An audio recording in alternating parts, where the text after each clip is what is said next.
Horses and horse riding, for some unknown reason, has always been stereotyped as a girl hobby, especially in the 2010s and like just before and just after. And if you did grow up as a girl in the 2000s, you will have to convince me that you never had any sort of interest in horse riding, you never asked your parents for a horse riding lesson at some point in your existence. When you take something this huge that a large group of people, particularly young people, are interested in, and then combine it with another huge part of 2010 pop culture, you have the opportunity to get something beautiful out of it. Enter Star Stable Online, the 2011 Swedish MMO which describes itself as the fastest growing horse game in the world. If you've been to my channel before, you will know that we have looked at many a virtual world and MMO in the past, but this one in particular is different because it's still existing, still running, still thriving. But despite its glowing presentation on its website and social media pages, recent reviews from veteran players and content creators are pulling the curtain back to reveal something a little bit more sinister. Is it still the thriving, family-friendly online environment that it claims to be, or are we witnessing a virtual world fall into the inevitable triangle of death? Hello, welcome to today's video. My name is Otter. If you have been to my channel before, hello, hi, welcome. It's really lovely to see you again. And if you haven't been to my channel before, hello, hi, welcome. It's really lovely to meet you. Today, we are obviously looking into Star Stable Online, which is a hugely popular and long-lasting MMO. I think it's been around for about 13 years now, maybe a little bit more, and it's had its ups and downs. And recently, it is very much in a down. We're going to be looking into the history and development of the MMO, its content past and present, and the current state of the MMO as of this date. As I mentioned, this MMO is still very much up and running and beloved by many people, and is still some people's jobs to this date. So I just wanted to add a little disclaimer that I mean no harm or hate or hurt to go to anyone who is personally mentioned in this video. Everything I talk about in today's video is things that I have gathered online, other people's opinions, research, articles, reports, all those things, and I have compiled them into one video essay. Any extended opinion is purely my own or is expanded upon those that I have found online. Also, I just wanted to let you guys know that I have never played Star Stable before. I am purely going off of Reddit posts, news articles, YouTube videos that I have watched and read into, and compiling them together to provide my own opinion with no player bias. But now that we've got all of the disclaimers out of the way, I just want to ask that if you do find yourself enjoying today's video at any point, that you consider dropping it a like and subscribing to help me reach my 2,000 subscribers goal by the end of 2024. But without further ado, let's jump straight on into the curious existence of Star Stable Online. Now, the unlikely success of SSO has a much deeper and detailed backstory than you would think. The #1 horse-themed game in the world was opened by a Swedish company, Star Stable Entertainment, in 2011, and the current CEO, Johan Sjöberg, joined the company as a founding board member in 2010. We'll hear more about him a little bit later. He and many others who were part of Star Stable's foundations claim that they found the site on the core values of creating quality, engaging stories for young girls and promoting women in typically male-dominated industries such as game development, which obviously, if you know me at all, you will know that I am absolutely here for. As someone who talks about girl games a lot on YouTube, I love seeing what looks like a really sincere call for more quality content for girls, especially during the 2000s when there was a lot of shovelware floating around and being pushed out onto the market to give the facade that someone or a company is trying to promote and include girls in the gaming industry when actually they're just viewing it as a cash grab. Also, I feel here it's important to emphasize another core value that SSE had at this time and throughout the development of the game is that they had a fan-first focus. We may be a bit naive, but we want to listen to every single fan. If you come here and knock on the door, we'll try to show you around if we have time. The fans must feel that they are important to us, says PR and social media manager Christopher Ring. Boy, does this quote come back to bite them in the the future, but we are getting way ahead of ourselves right now. So let's go way back to the beginning and discuss the origins of SSO. Hardcore fans of SSO will know that the game didn't actually start as Star Stable Online. They didn't just come up with the idea of a girly horse riding MMO and start from there. No, it goes way further back and way deeper than you think it might. It initially began as Starshine Legacy, released in 2005 and developed by Pixel Tales, Johan Sjöberg, who is now CEO, being a co-founder of this company, and Hidden Entertainment AB, a Swedish game development studio that was founded in 1997 and initially known as Hidden Dinosaur. So together, Pixel Tales and Hidden Dinosaur or Hidden Entertainment released what would be their first game in 2003, Star Academy. This actually had absolutely nothing to do with horses. This was kind of like a pop star development sim, I guess, with a backstory with it. They were actually approached by a book club. I couldn't find concrete information of what this book club was called, but I'm pretty sure it was Penny Girl, and they released specifically books around girls and horse riding adventures, and they were really struggling to retain their audience, so they reached out to Pixel Tales and Hidden Entertainment to bring their books into the virtual world in a game format. So then in 2005, Starshine Legacy made its appearance, which was a PC game series spread out across 4 titles that feature 4 teenage girls as they try to save their island along with their horses. After the success of the Starshine Legacy games, then came Star Stable, The Season Riders, another 4 games that featured girl horse stories revolving around summer, autumn, winter, and spring. These were released in either 2008 or 2009. I had different sources telling me different dates. In a 2008 interview with IT24, Hidden Entertainment announced 2 upcoming games unrelated to Star Stable, a mobile game based on Star Stable, and advanced plans for an online game for girls somewhat jokingly called World of Horsecraft. This is the first mention of what would become Star Stable Online. And despite this seemingly major year for Hidden Entertainment, they went bankrupt for some unknown reason that I could not find anywhere on the internet. But after digging around a little bit, it does seem that 2008 was a rocky year in terms of finances for a lot of people. By a lot of people, I mean the entire world. There was an economic recession at this time, and the entertainment and gaming industry in itself was just struggling to put titles out, especially smaller studios and development companies. And I'm assuming maybe that Hidden Entertainment was one of these companies, and they ended up just having to declare bankruptcy because they just could not afford to run themselves anymore. Now, the original investment firm for Hidden Entertainment, Företagsbyggnare AB, I just absolutely butchered that. I am so sorry. They were the original investment firm for Hidden Entertainment, the development company, and perhaps, I'm assuming, in terms of their agreement that they had when the company invested in Hidden Entertainment, there would have been a contractual agreement that if Hidden Entertainment were to go bust, that the investment company would then take a percentage of the company's assets. And the reason why I feel like this happened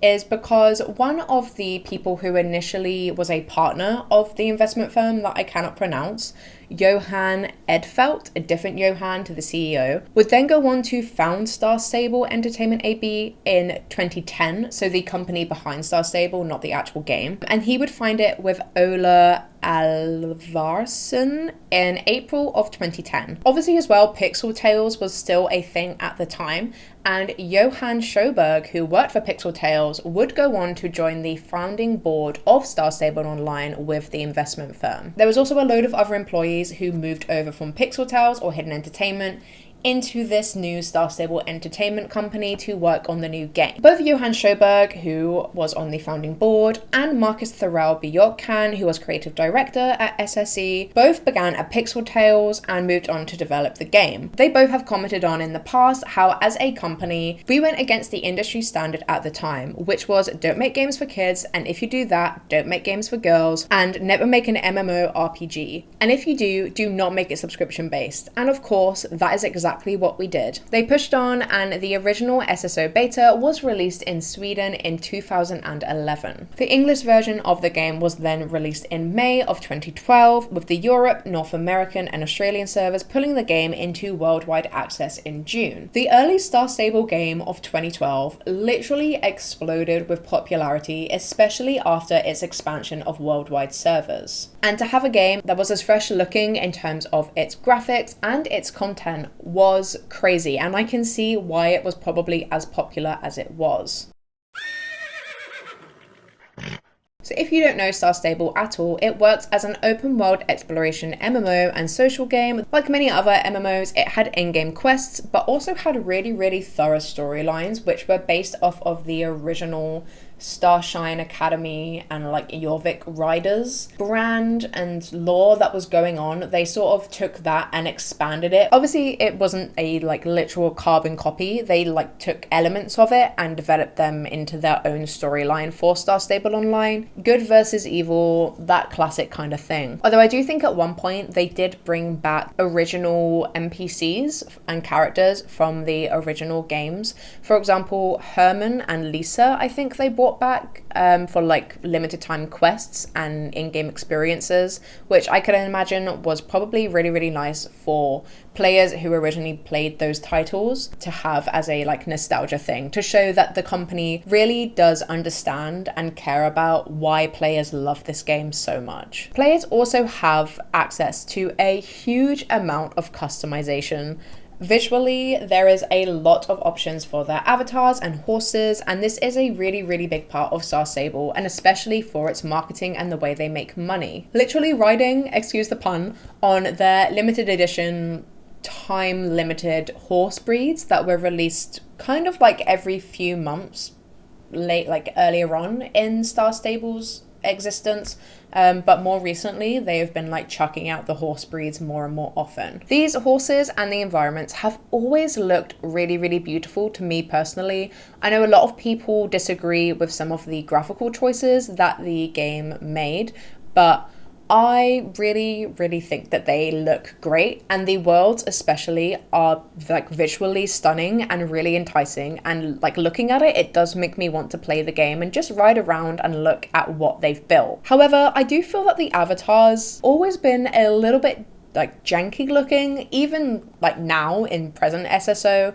There's something about them that just looks a little bit off. They kind of remind me of The Sims from The Sims Freeplay, which I guess they're not focusing on the people in this MMO so much. It's obviously based on the horses and the lore and the world that they've built. I don't know, they are a little bit off-putting to me, and I know that some people will probably disagree with me, and that is absolutely fine, but personally, for someone who is like seeing them for the first time and researching this video, they look a little bit weird to me. And from what it seems as well, a lot of people praise the realism of early SSO and how well they depicted the different horse breeds. It seems like they actually endeavored to be as accurate as possible when designing, scaling, and animating different horse breeds, even down to the way that they walk is different depending on the breed, because different horse breeds are like physiologically built differently. And I can imagine that this is really important for horse lovers who are coming into a game, especially after seeing games that came earlier on. However, one thing that sometimes pops up on the internet as a negative and is seen as not very inclusive is the fact that you can still only choose one gender for your avatar. This is a two-sided argument that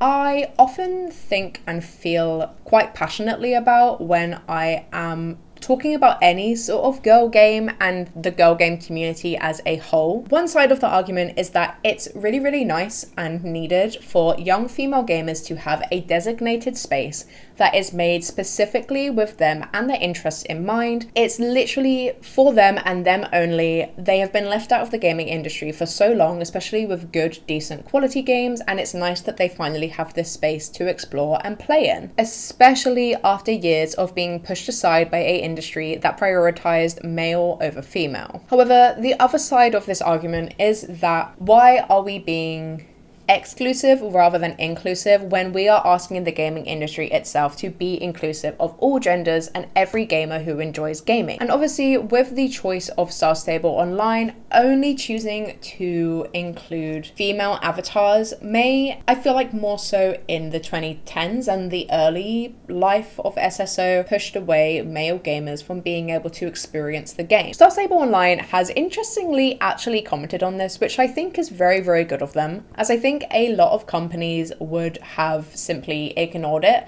and like brushed it under the rug and hoped that it wouldn't be brought up enough that they'd actually have to address it and give a reason. Star Stable Online's story is about a girl, the sisterhood she is in, and her relationship with her horse.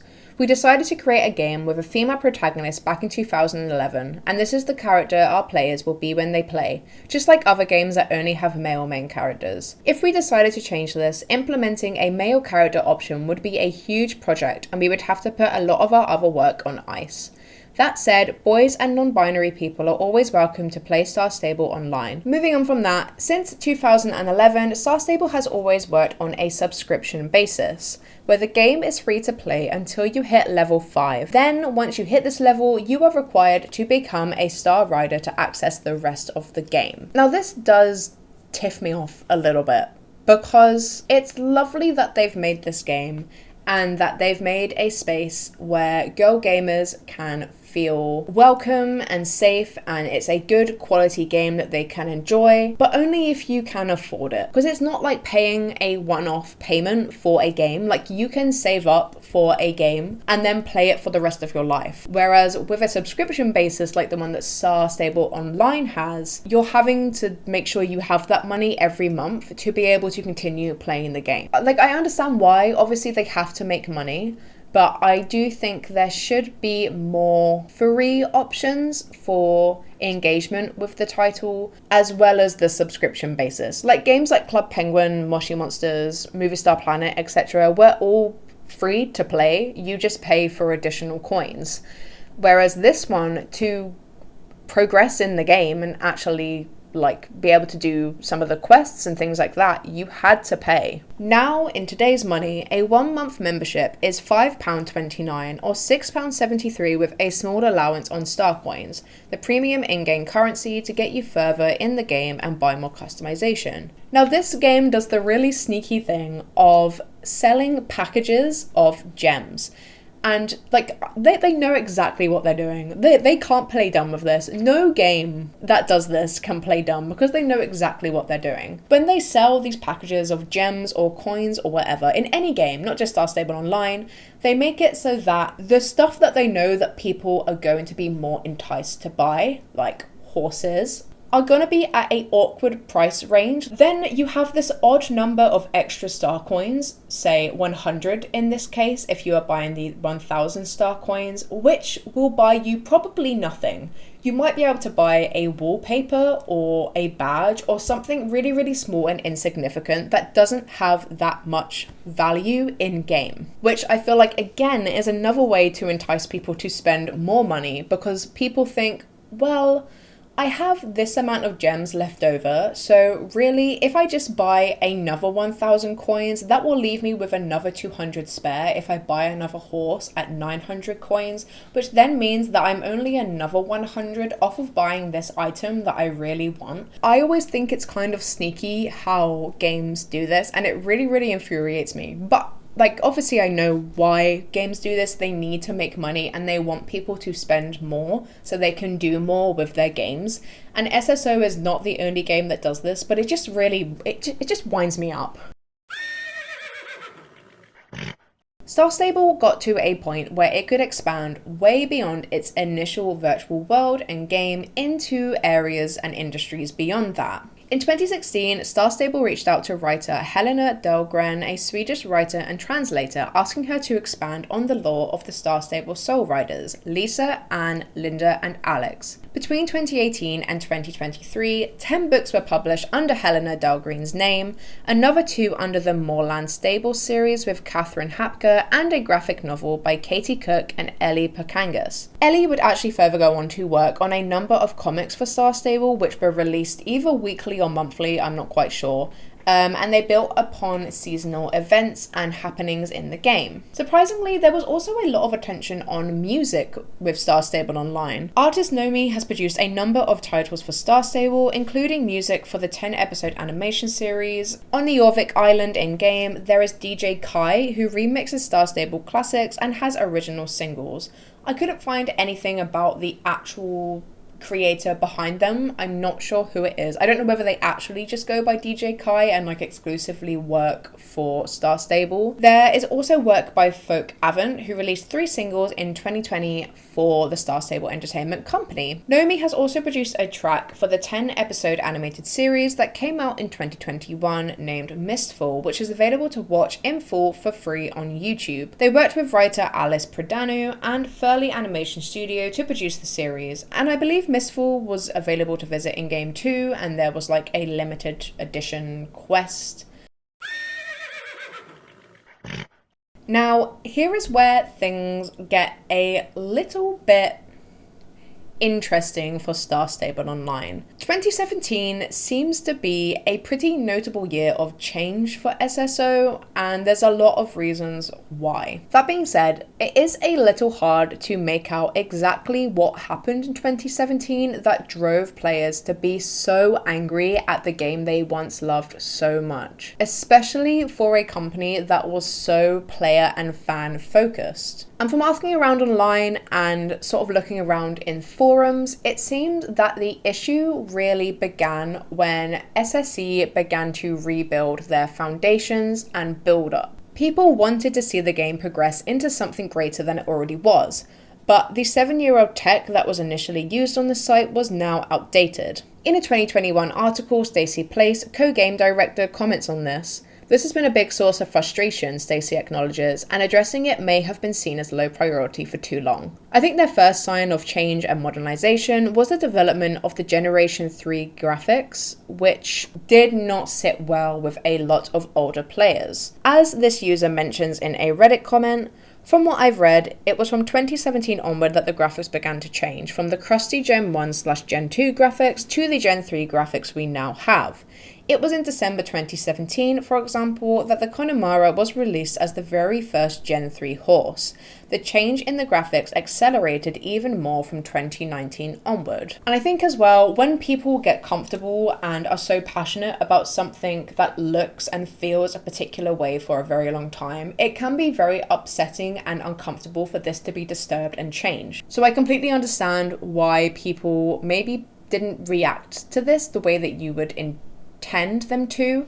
Normally, better graphics is always better. People always want things to look more realistic, more exciting. So it's interesting that so many players had such a negative reaction to this change. But I feel like it was more of a nostalgia, personal connection with the game rather than anything that the graphics actually did themselves. As impactful as the graphical changes were becoming, 2018 was an even wilder year. Firstly, Johan Sjoberg, who had been a part of SSO's universe way back to the origins of Pixel Tales, took the mantle of CEO. And secondly, more importantly, Nordisk Games, part of Egmont, came onto the scene acquiring a share of SSO worth $18 million in May of this year, 2018. Nordisk Games, I won't go on about them too much because if you want to know more about them, you can research them in your free time, are investors, I guess, into games that have the potential or already have been very successful. And they have a huge roster of titles, like beyond Star Stable. Their acquisition of a substantial minority ownership share gave them a specific amount of control over the workings of SSO. In terms of what this might have meant for SSO, their acquisition of a substantial minority ownership share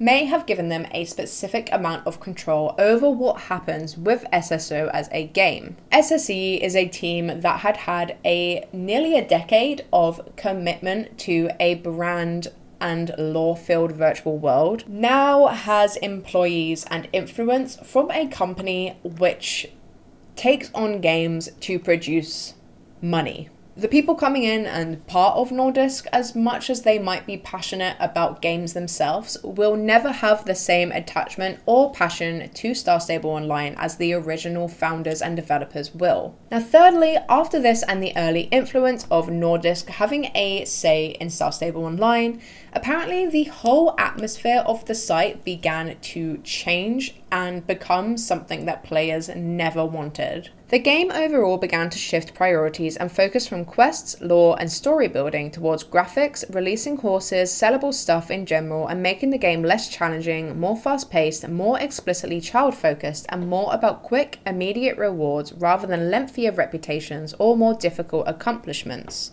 And what I think we can infer that this is showing is a clear change in company priorities, beginning to focus on selling and buying rather than the actual quality lore and build-up of the game. I believe they changed from a fan-first value, which was one of their core principal founding values, to a more financially oriented value. And if this was their motive, if they were intending to do this to make more money, it worked. As in 2018, their revenue report was around $21.5 million.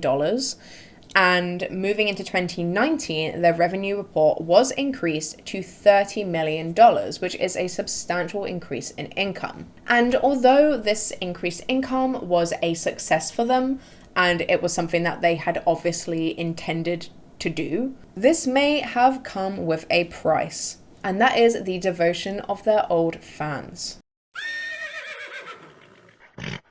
Now, moving on to the year of the Big C. I don't know whether that word is still a big issue for YouTube and whether people are getting pulled up on saying it, but we're going to call it the Big C and the Big P. Obviously, we were all aware. I'm not going to get into it too deep because I feel like it's very, very obvious, and I don't want to be over explaining to you guys that people were spending more time at home, which meant more free time. People were able to try or do things that they had never had the time to do before, and a big part of this for many, many people was gaming. Similar to this, many people either found, returned to, or played more SSO, which led to a spike in players and then in turn an increase in income. According to this article by Pocket Gamer, SSO saw a 39% jump in DAUs to over 150,000 players and a 26% rise in MAUs to over 630,000, increasing their profits from $30 million in 2019 to about $40 million in 2020. I personally think, in my opinion, that they expanded upon their game in order to retain the new players that they had gained from the Big P and to bring in newer players after it, once that sort of spike would inevitably drop off. But there were also rumors of an additional 2 projects, big game projects, that were being produced. One named Wildsong and one named Project Curie. I think, and I feel like a lot of other people also agree online, that SSC spread themselves too thinly between too many projects, pumped too much money into too many different things instead of the game itself.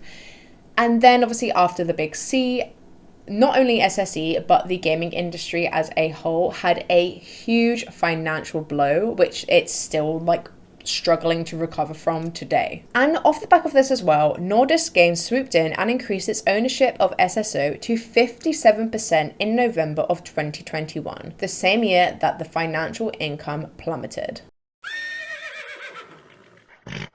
The current state of Star Stable Online is extremely messy, and whilst I would love to sit here and delve into every single little thing that has happened in between 2021 and now, I can guarantee that you don't have the time to sit through that, and I do not have the brain cells to produce a video that long. There are many other SSO dedicated content creators who produce brilliant videos explaining every single little thing that is happening with SSO and updating on its progress. In particular, Rattle makes incredibly detailed videos about everything Star Stable, all the news, and just horse games in general. I would really recommend checking out their channel. There is also this channel here who makes some really cool and detailed video essays about Star Stable Online, and I would also recommend checking out those.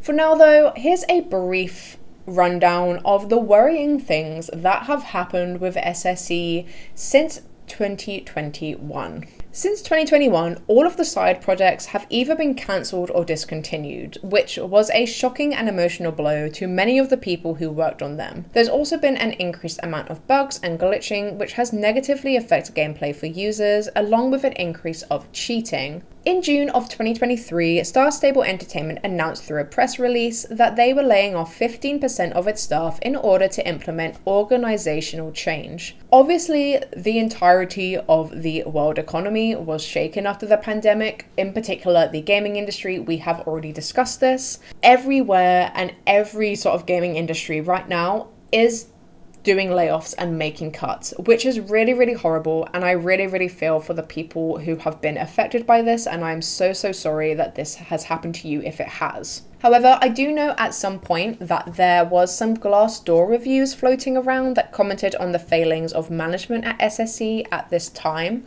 SSE actually did comment on this in an article, but they kind of brushed it off and explained that they are moving forward to make things better, essentially. Chat safety was dissolving, which allowed players to use code words, like we've discussed this in other games before, and to be able to get around the sort of like safety precautions that were put in place initially.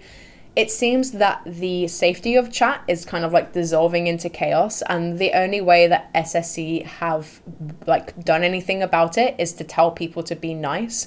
Rattle has a brilliant video all about this. There was also a significant decreased emphasis on listening to players and fans, which obviously, as we mentioned, was a really big part of their founding core values as a company. But I do think they were going really through something at this time, so you have to juggle your priorities, and I think they were really focusing internally on fixing issues rather than listening to the people who were playing their game, which obviously might not always be the best way to go about things, but you can't have all your eggs in one basket. As well, I feel like this was happening before 2021, but they seemed to have steered away from the initial law and kind of gone off the rails with it. In February of this year, there was the end of Star Stable Friends, which was an app for players to communicate with friends on SSO outside of the game.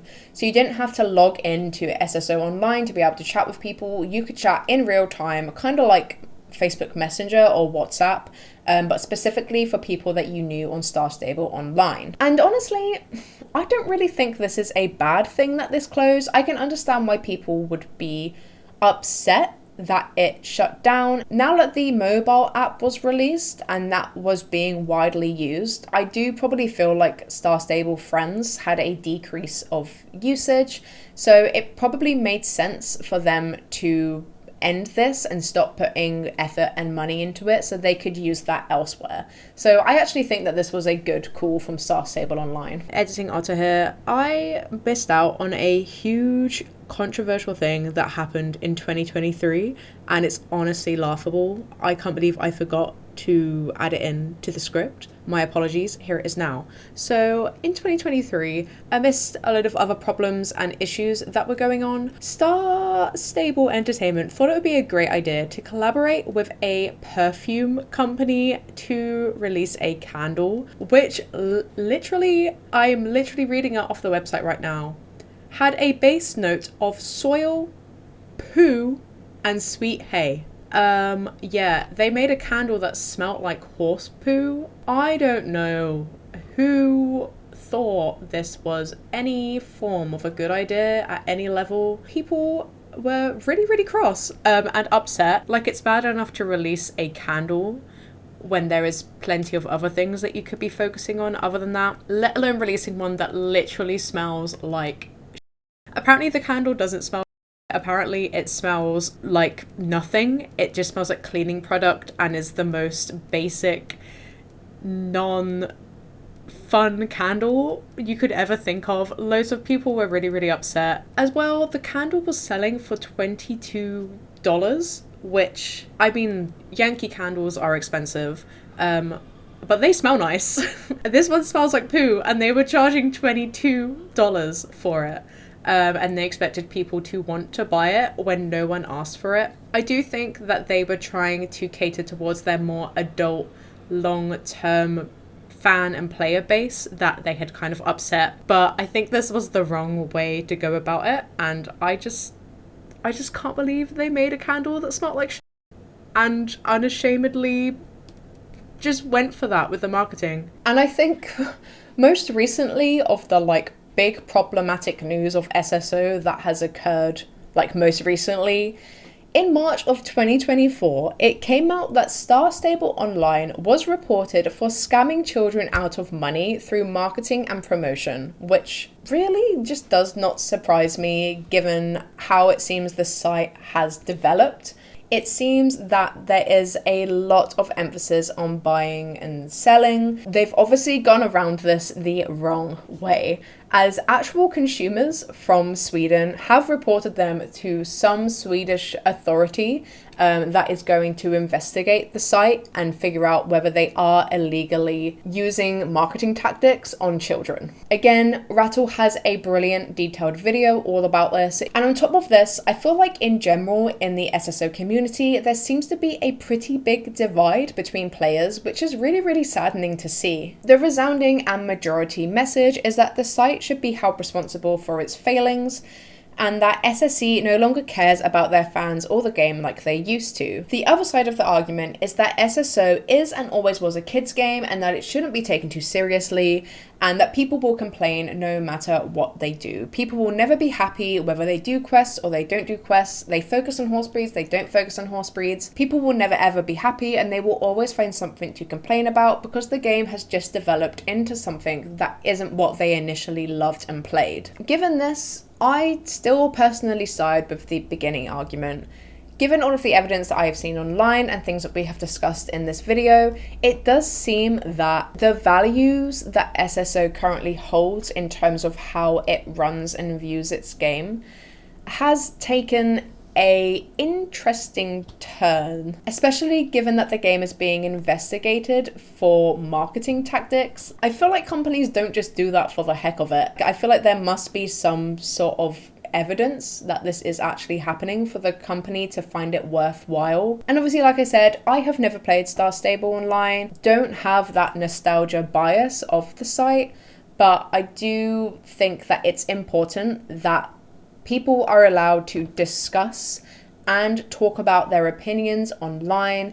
It's important for people to be getting information from both sides of the argument and to be able to understand both sides, to be able to evaluate what their own opinion on it is. Especially for people who have a lot of ties to Star Stable Online and have spent a lot of money, time and effort on the site, it's important that people are able to understand why people might be or might not be upset. And given that as well, it's obviously very easy for me to sit here and declare that SSO is failing, it's dying, it's inevitably on its way out. I sure do hope, for the sake of its fans, the staff, the company, everyone who has anything to do with this site, all of the good people, I hope that for their sake, the site is able to bring itself back and fix everything that seems to be going wrong and angering people right now. And obviously on that note as well, I am not an idiot. I know that MMOs and games like this have to modernize and develop in order to stay alive. They have to expand and change to be able to market themselves to a new and modern audience. Different generations enjoy different things, work differently, think differently. It's just how the world works, and it's what games have to do. And obviously some people are going to be upset with that, and the site is never going to be what it was again, unless someone is able to recreate it like it initially was. It's essential for games to be able to develop and change to be able to sustain themselves. The happenings and timeline of Star Stable Online really echo past MMOs at a very particular point in their development, specifically towards the end of their lifetime. As a guide to sort of evaluating and analysing where Star Stable is at the moment and whether it is allegedly or maybe going to not survive what it's going through right now, I thought we'd bring out a little old friend of mine. The phone I normally film on just died, My fault, I should have charged it before I started filming, but going on my actual phone, I have no idea what the quality is like on this. It's probably awful, and I don't have much storage on this, so I'm going to cut down what I was going to say and talk very, very quickly. Please bear with me. I don't know where I got to, but essentially this is my diagram that I came up with for my Mies video to explain why MMOs die, essentially. I was seeing a lot of common factors and things happening, which then eventually led to the death and fading of existence of an MMO. And obviously, I am not an expert in MMOs, I am not an expert in the gaming industry, I have never worked on a game, I have never developed a game, I've never worked on an MMO. I have no clue what it's like to be in management or to be someone who works with the finances or with anything going on. I'm gonna have a rough idea, but I don't know and I've never actually experienced it, so please take everything I'm saying with a grain of salt, but know that it is founded in some research. There are 3 individual triggers which could be signifiers that an MMO is on its way out. Any of which of these can begin the cycle, and they will eventually domino effect onto each other in any particular order. The 3 main factors are lack of income, falling users, and desperate management. Particularly desperate management in terms of decisions they are making. I'm still trying to find a better term for this, as this actually has a term in business and means that a company is like beginning to panic because it thinks that it's going to have to declare bankruptcy, which I guess kind of makes sense, but that's not the specific term that I'm referring to right now. I think for SSO, the one thing that stands out the most in terms of all these 3 is lack of money. We've seen the data, we've seen the titles. Again, Rattle, I'm going to keep going on about them because their videos are incredible. They have a video all about SSO's finances and how they are not looking too grand, and I am also not an accountant, so I'm not even going to try and explain what's going on, but they're in the red essentially right now and it's not looking too great. So check out Rattle's video to see more detail as to why that's happening. And I think it's the most prevalent factor for Star Stable Online at this time. Next up is desperate management. As we've discussed in this video already, we've seen the management make some interesting decisions in terms of ownership, game content, the way the game is running, and the experience that players are having. I really think that Star Stable Entertainment is slowly sort of like fading in how much control they actually have over SSO, and Nordisk Games and Egmont is like running with it. They are turning this into a money-making machine. I mean, I hope that's not happening, but it seems like that's what's happening. Setting themselves off whilst they're still of value seems to be their tactic right now. Obviously with Mies, they tried to sort of revive themselves with the mobile app, and because the site itself was deteriorating and had less players and interest, there was no one to sponsorship or invest in them. There was no money coming in. Whereas SSO is in a position where they have Nordisk Games, who already has a significant portion of SSO in its shares. Obviously, they've expanded upon that to 57%, which is pretty huge. So I feel like they can fall on that to help them out when they are struggling financially, which we know they are. As mentioned as well, they are also trying to promote their books selling through rights and brands as their agents. I don't think that's a desperate decision. I think it's an interesting decision and reveals what might be going on at the company.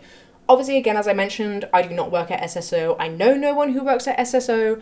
I do not know that this is confirmed. None of this is confirmed. It's all just theory. Obviously, as well, they did cancel all of their projects, which I feel like is a pretty desperate move. They also cancelled any more books and any more comics, which obviously raises red flags as to why they've decided to do that and seems like a pretty desperate move, especially as it seems the people who were behind these projects and these extra additional things didn't really have much of a say. Obviously as well, the increased emphasis on their selling marketing and encouraging people to buy and emphasizing more on the horse breeds and the limited edition ones rather than the quests and like less income positive parts of the game. God, this is like a word soup. What is going on? Is also another big sign that they are just trying to make as much money as they possibly can.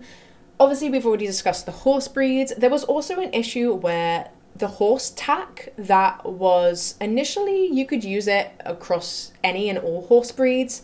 They made it so that you could only use it on particular horse breeds, which pissed off a lot of players because they felt like they weren't getting enough value for what they were paying. Also, in terms of the mobile app game, there's been a lot of discussion online about how the prices for coins and the in-game currency is a lot higher on the mobile app, and people who play on the mobile app feel like they're getting ripped off because the PC ones are a lot cheaper. Apparently that is because the App Store takes a portion of the income that you earn from that to sort of like make up for running and like selling the app on their site, I guess. So it makes sense why they would do that, but I can understand why people would feel pissed off. I think another thing that really resonates with me as well is the decreasing safety of chat and like the cheating elements and bugs of the game. One thing that was mentioned with me quite a lot is that it just became a kind of cesspit of people saying and doing whatever they wanted, and the company really wasn't doing much about any sort of reports that were coming in about it. And I think that SSO has the potential to not go that far, but obviously with the chat being how it is right now, it definitely has the potential to become a lot worse if they don't pay attention to it. And lastly, the thing which I think has the least concrete evidence is the falling users. I personally think that SSO probably still has quite a positive number of DAUs and MAUs, but I do feel like they're probably slowly declining because of a lot of repeated issues, bugs, glitches, cheating that is happening on the site. I know a lot of people also decided to boycott after the layoffs, and the cancelling of the book series was handled pretty badly. So people were kind of put off of the game because of those things. But I'm pretty sure that their player base is still pretty strong. It's never going to be like it was in the time of the Big C, but I think it's still pretty substantial. According to Rights and Brands, in 2024, SSO has over 500,000 active players every month, which obviously is still pretty huge. Because this is an article by Rights and Brands and they could be taking lists from literally anywhere, I'm unsure about the reliability of these numbers. I feel like SSO is at a really pivotal and crucial point where they either save the site now and make a turnaround, or it's just going to end and they just have to accept that. I do think, and after seeing a lot of discussion online, that it does appear that SSE is actually becoming a lot more fan and user friendly. They're communicating again, they're being very open, they're making good decisions. So fingers crossed it continues going upwards and onwards so people can have their jobs, fans can have their games,